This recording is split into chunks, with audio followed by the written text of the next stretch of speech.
Hey, LIfe.Church, I want to welcome all of you today, all of our open network churches, those all over the world. At Church Online, you're in for an amazing treat.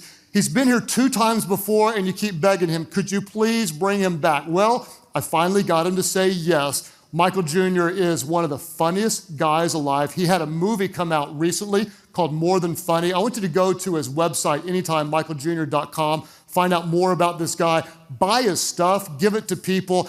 He opens doors with comedy, but he has a very serious message. I love who he is as a person. I love the way he's an incredible dad to his kids, a great man of God to his wife. He's my good friend. He's a good friend to our church. Could you please give a warm welcome today? Welcome back, Michael Jr.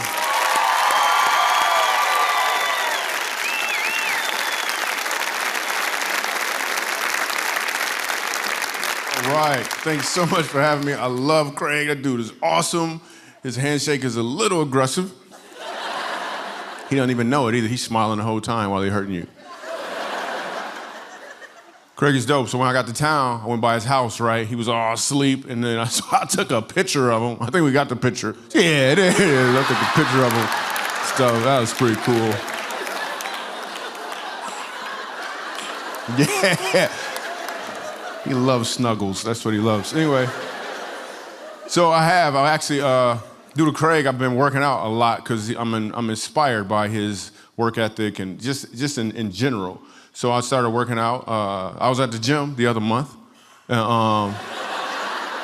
I was gonna do some cardio, right? But they moved it upstairs. I ain't going up there, man, please. You get an elevator or something, man. I ain't going up there. So I'm about to do some cardio, right? And I get recognized by this lady, right? She's like, she's one of them. I was like, hey, how you doing? She's like, Michael Jr., you don't understand. You're my favorite comedian. Every time I see you, I laugh my butt off. I was like, keep laughing. Keep laughing.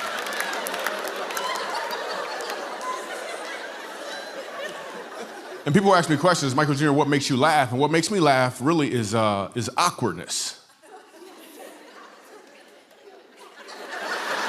Did you feel it just now? Like it's the best. Like I'll look for awkwardness. Like I'll do things like I'll get on the elevator, right? When there's like 6 or 7 people on there and I'll let the door close behind me and I won't turn around.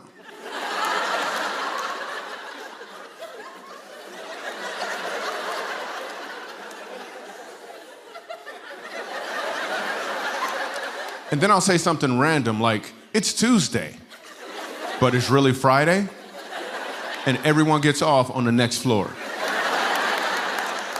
And then I just giggle my way to the top. But then I go to the stairwell, and them same people from the elevator,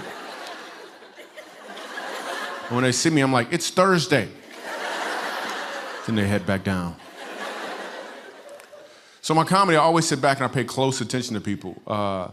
One of the things that changed for me in comedy is when a comedian normally gets on stage, he wants to get laughs from people. But I felt like instead of trying to get laughs from people, I should give people an opportunity to laugh.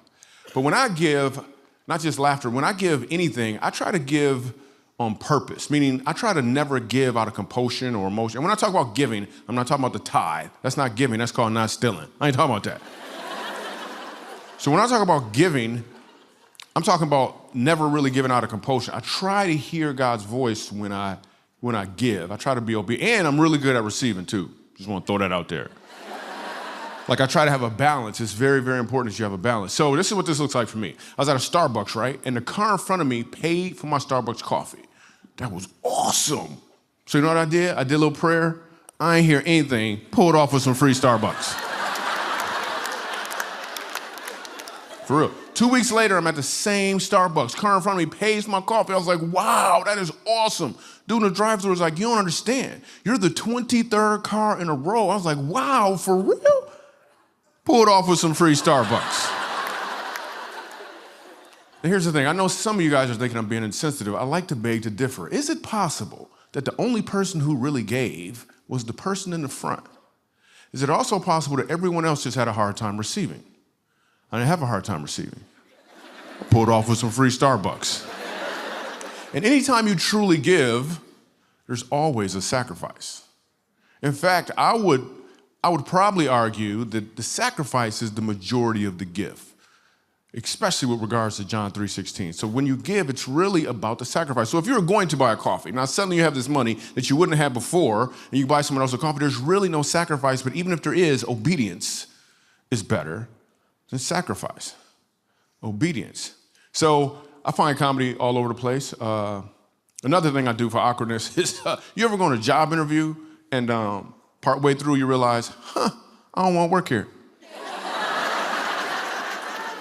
At that point, you should have fun. You just flip the whole interview. They're like, so tell me a little bit about yourself. I'm like, you know what? Why don't you go first? In fact, answer this question. Where do you see me in 5 years? No, I don't like that answer. They always ask you those weird questions too. Like, you ever hear this question at an interview? They say, so tell me about a time you had a disagreement with a coworker and tell me about how you worked it out. I was like, okay, yeah. So I had a colleague, right? He took all the credit for some work I did. Like, I did all the work. He did nothing, took all the credit. So here's what I did. I just walked over to his cubicle and, fast forward, here I am. You know?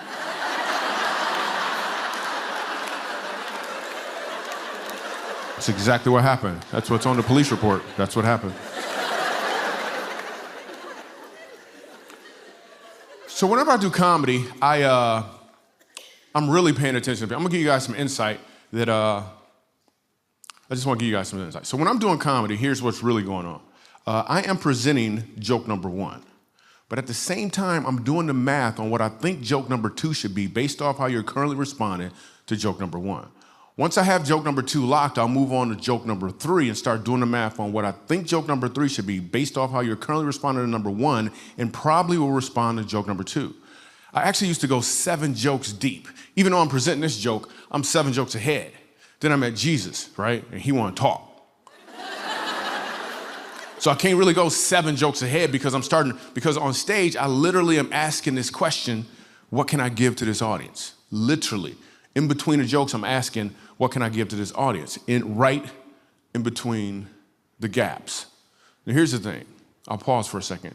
Everyone watching right now, you have some gaps. No matter what you do, you're a housewife, you're an attorney, there's gaps. My question to you is, what are you asking in between the gaps?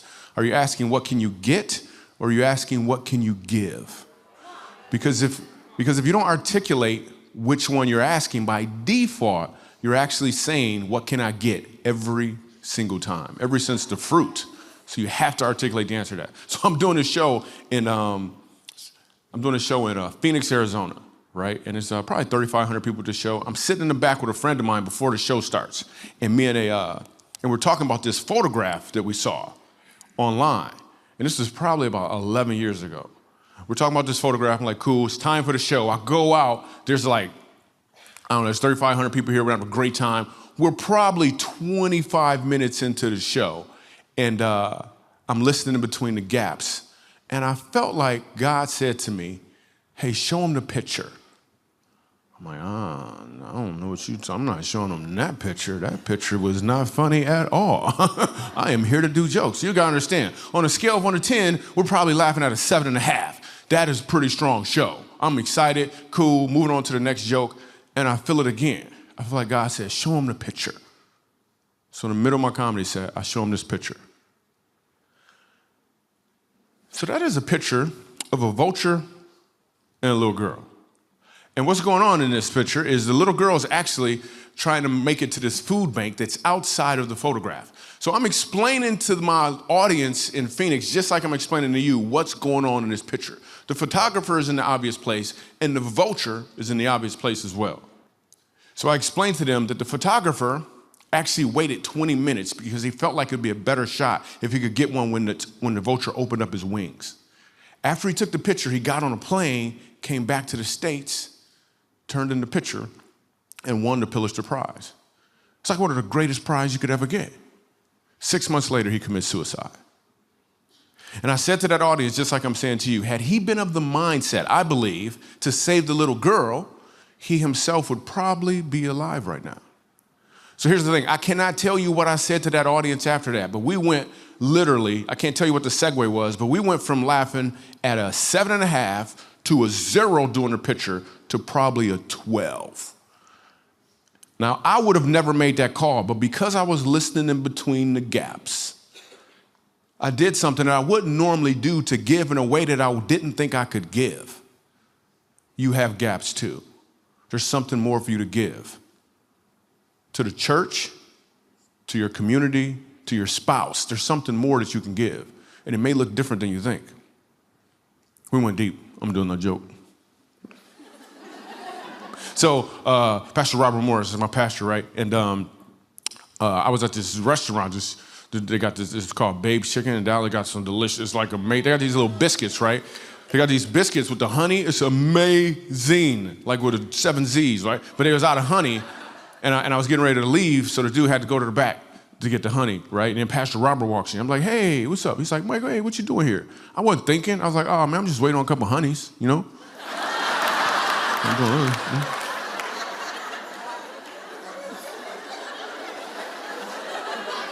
I just wasn't paying attention for some reason, man.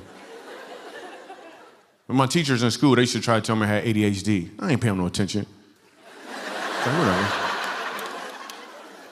I noticed stuff, right? You ever watch TV and you see a commercial?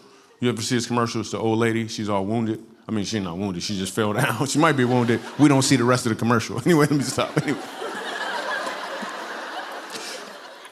All right, so it's the commercial with the old lady. She fall down, right? She's like, help, I'm falling, and I can't get up. First thing I'm thinking, why don't the cameraman help her? He right there.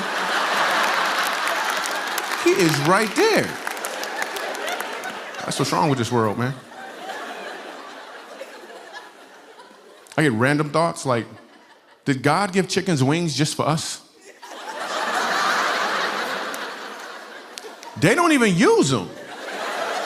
They're just working them out all day long. They just working them out. They're just working them out. Oh, check it. So remember the Starbucks story, right? Starbucks, just drive out. It's really about obedience versus. So I'm gonna ask you a question. This is for everybody. I want you to answer this question in your head. Don't answer it out loud, because this is about giving. So just answer this in your head. Let's say you're walking down the street and you have 2 bottles of water and you're not thirsty. And you see a homeless guy who's thirsty. What should you do? I would submit to you that you don't give him the water. But instead, you quickly ask God, hey, God, what do you want me to do? Because for all you know, behind you is a lady with 1 bottle of water and a stingy heart. And God's been working on her. And this is her opportunity to give the guy the water. In the first scenario, you play God. In the second scenario, you play for God. I'd rather play for God. Obedience is better than sacrifice. If you get a hold of that when you read through the Bible, things like tithing and all of the times it says give, it isn't an issue any longer. You just get it because you're just being obedient. And watch what happens on the other side of that. Whoa. Like even with comedy, I find funny everywhere. Listen, I don't drink 2% milk because I don't know what the rest of it is made out of. That just popped in my head one day. I was like, oh, snap, that's awesome. Let me write that down. It's a math joke. There's like 97% unaccounted for.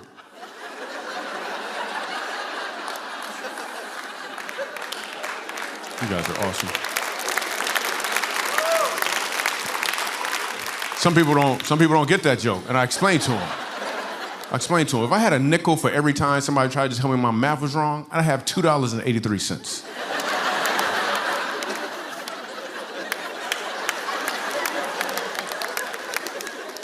If you didn't get that last joke, your math is wrong too. I had a Yo Mama joke pop in my head, right? I don't even write Your Mama jokes, but Your Mama joke just showed up.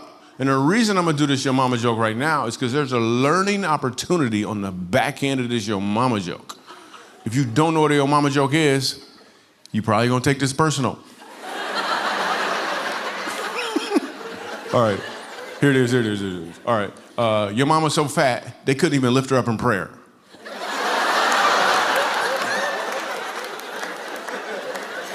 Okay. That's the response I was expecting. All right, let me explain to you guys what just happened right now. Okay, if you notice, some of you guys laughed, which is the right response. But some of y'all went, whoa. Let me explain to you where you went wrong. When you hear Your Mama joke, you're under the impression that somebody's talking about Yo Mama. It's not your mama. It's a random mama that nobody knows. Nobody's ever met her before. It's a random mama. She probably don't even got kids. It's a random mama. But instead of you enjoying the joke, you sitting there going, no, stop it. She's trying to lose weight. Stop it.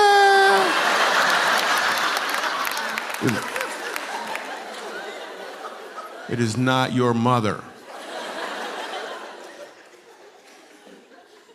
This next joke is one of my favorites because it's a time release joke. Different people will get this joke at different times. Some of you immediately, some of you, it's gonna take like 16 seconds. Some of y'all, not today. And that's okay. That's just where you are currently. That's okay. So I'm gonna do the joke, and once I do the joke, I want you to pay attention to the people around you and notice how they're getting jokes at different times and the pockets of laughter throughout the room, wherever you are. And if you're watching on a computer and you don't laugh, well, just wait a little bit. So here's the joke. So I'm thinking about opening up some restaurants in the north. Probably gonna call it African American Barrel. So I'm thinking about calling it.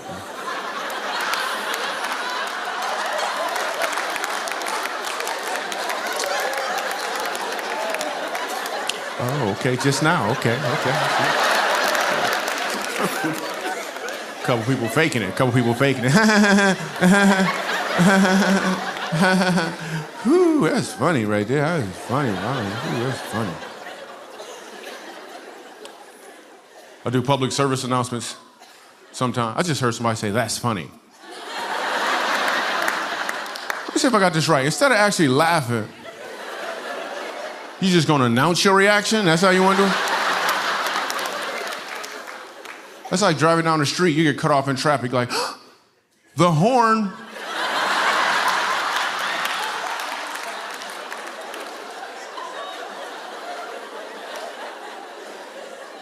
Well, I got another one.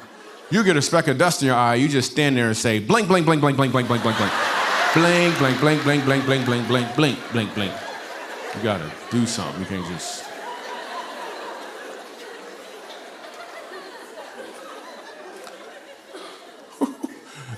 That is very similar to somebody saying, ooh, I should give of myself and then never do anything. That wasn't even supposed to tie together, it just happened right now. I should do something. Shoot, let me get this remote. Really? There's opportunities. So, I also want to do a public service announcement real quick. If you're a grown man and you have to point your toes to put your jeans on, you're making bad choices. I just want to throw that out there. I just like to say that sometimes. Yeah. Mm-hmm. You're making bad choices.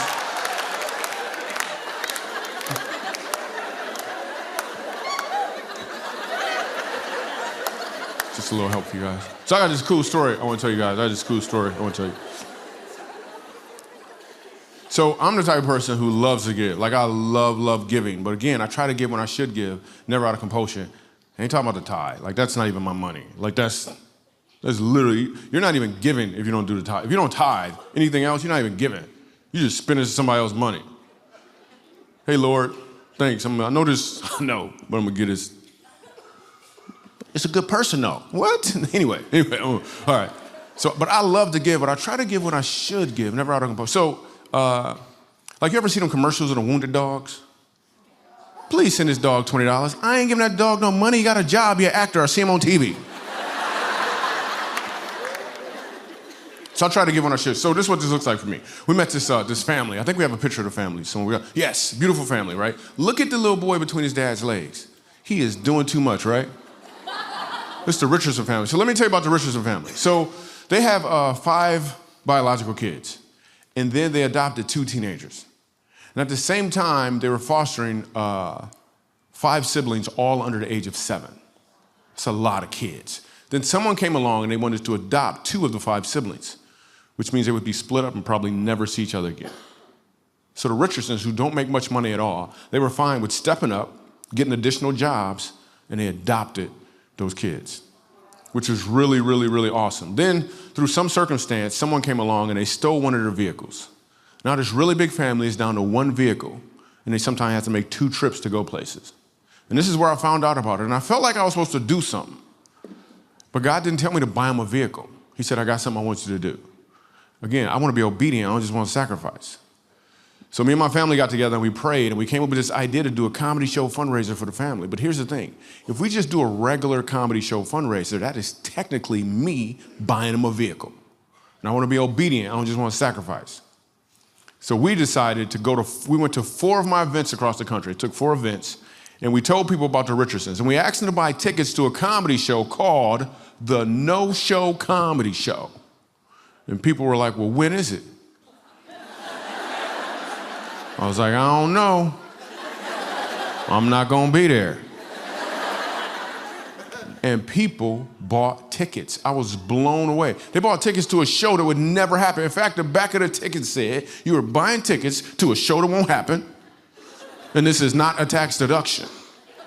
We didn't promise them anything. We wanted people to give because they felt like they should give. And we asked people not to give out of compulsion, not to feel anxious about giving, but do it because you know you're supposed to. So people are buying tickets, like I'm blown away. And the family now, they have no idea we're doing this because I didn't know if it was gonna work. I didn't want them to get their hopes up, but it's actually working. So I'm praying, and I feel like the vehicle to get for this family is a Nissan NV. I don't know if you've ever seen it before. It's a nice vehicle, could fit the whole family.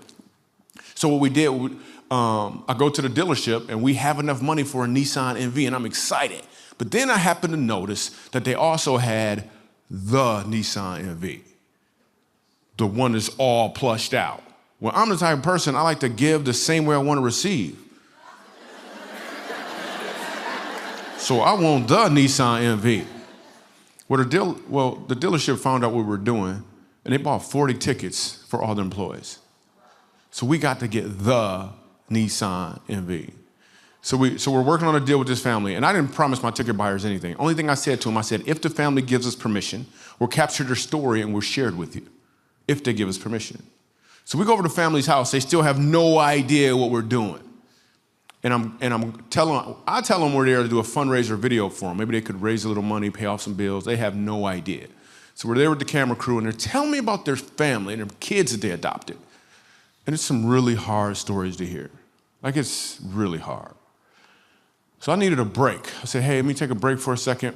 We'll finish taping in a minute. And then I remember walking by the refrigerator or near the kitchen, and they had a picture hanging up. And the picture had been there for like 2 years.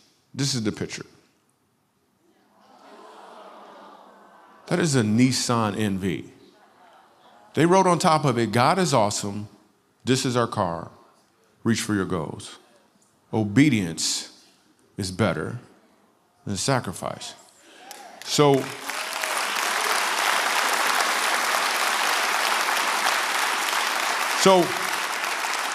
this is just one of the stories that we've shared right in the middle of my comedy special, More Than Funny. There's actually 3 stories. This is one of them. But I felt like I should share it with you in case you hadn't seen the film. So now we have this vehicle, and the family doesn't know it. Like, they have no idea we got it.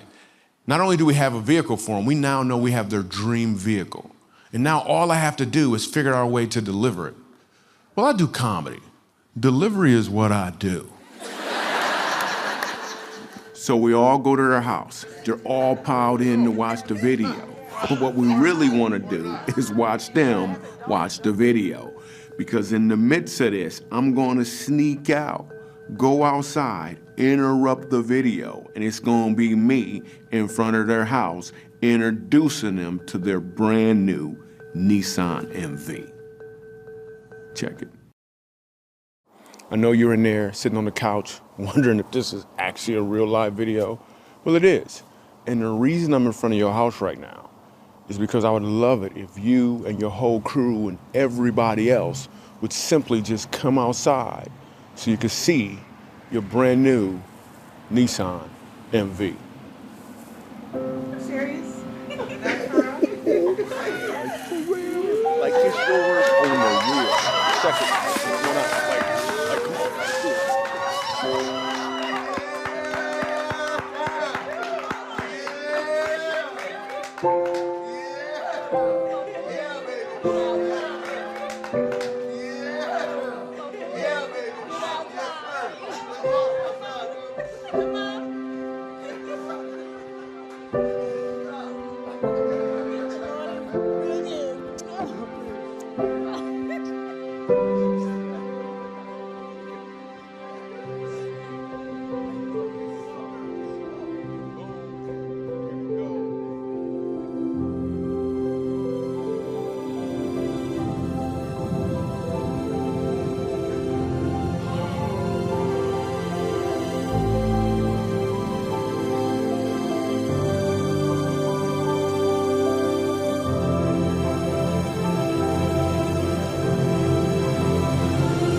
cool part is your payments are only $400 a month. So no, no, it's completely paid for, 100%. No, it's completely paid for. This isn't a Michael Jr. thing. This is about a family and people y'all never met before, heard y'all story. We decided to do a comedy show fundraising, but there actually wasn't a show. So people all over the country, my fans, different places, got together and bought tickets to a show that don't even exist. So y'all can have this.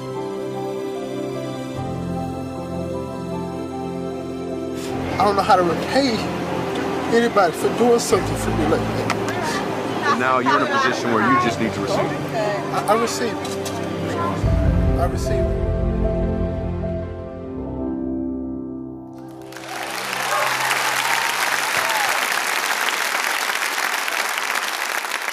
So one of the things that I really, really appreciate about LIfe.Church is the fact that you guys, like, you get it. Like, you guys are fine with going out in the community and doing things, but there's different levels of giving. But you also have to understand receiving. You have to understand, you have to have a balance. Giving is huge. Some people love to give, but then they have a hard time receiving. You have to have a balance. I was doing this event, and okay, I got two stories. I could do this Orlando story, or I could do this Nashville story. I'm gonna let you choose. I only got time for one. Orlando or Nashville. No, it's just, I'm pointing at one person. Calm down, people. Orlando. So I'm in Orlando, and I'm gonna do Nashville. Anyway,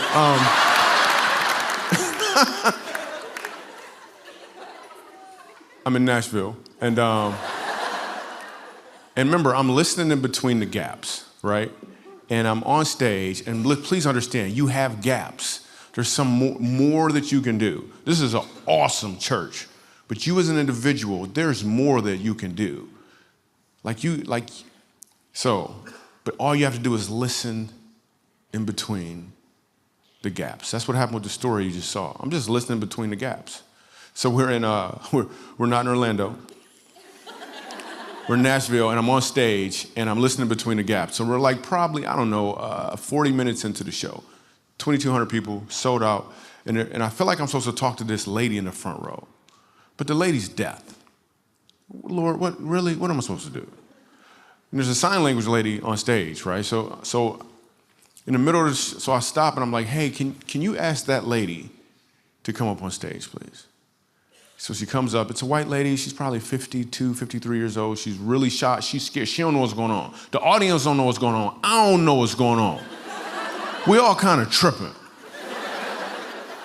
So she comes up on stage, and I said to the sign language lady, I said, can you ask her, what is her biggest need? And she signs to the lady signs back, and she says, she doesn't have any needs. She's good. I was like, can you ask her again, what is her biggest need? So she signs over, she comes back and she says, well, her and her husband haven't been able to go out on vacation in over 13 years. And they really need some time away, at least a weekend or something. I was like, okay. Now, normally what you would do, you just collect a bunch of money. Yay, this, that. Nah, I just asked the next question. And giving money is awesome sometimes, especially if you already took care of what you're supposed to take care of. I just asked the next question. I said, why not? She signs back, she comes over, she says, well, they have a special needs child, and they can't afford the nurse who can take care of the child in such a way that they would feel comfortable leaving, like somebody who's certified. I was like, okay. So I turned to my audience. The audience is still frozen solid right now. I turned to the audience and I said, where is the special needs nurse who can deliver their punchline? Who can do what they're supposed to do right now? And the whole room you don't hear nothing, it's still quiet. So I said it again. I said, where is the special needs nurse who can give the way they should give right now? And you hear a voice come from the top balcony, and this lady says, here I am. And this lady comes walking down. And we introduce them, and they live 30 minutes from each other. And the whole room is done. Like we're all done. And we got to experience that together because people understood the importance of giving and receiving. It's amazingly important. You gotta fully grab a hold of this. You have to fully grab a hold of this. It's so important because there's people right next to you right now who need you to give, and they also need you to receive. So get yourself out the way and just do what it is you're supposed to do. Listen to the Father's voice. Obedience is better than sacrifice. I love you. I'm Michael Jr. Thank you guys. You guys are awesome. Thank you so much.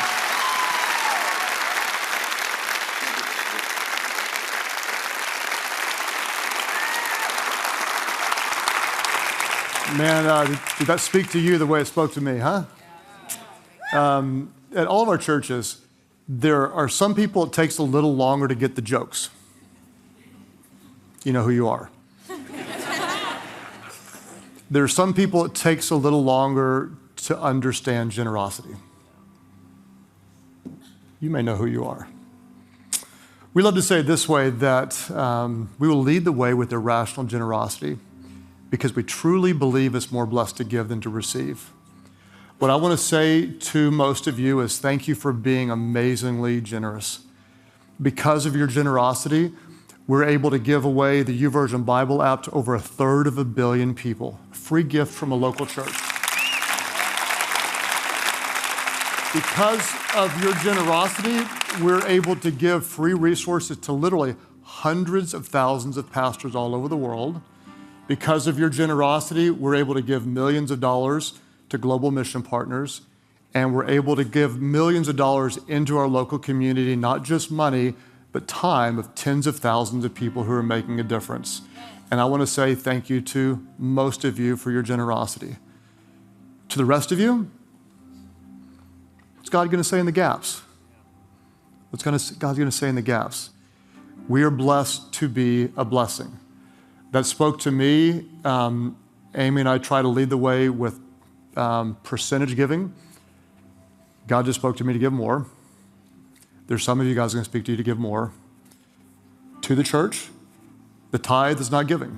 We start with the tithe. The first 10% goes to God. We give offerings. We're going to see needs in the community, and we're just going to be faithful because obedience is better than sacrifice. So Father, help us to be obedient. All of our churches, nobody looking around, those who say, yes, God, help me be more generous. Help me be obedient. Would you lift your hands right now? I hope it's everybody. I hope it's everybody. Father, help us be more generous.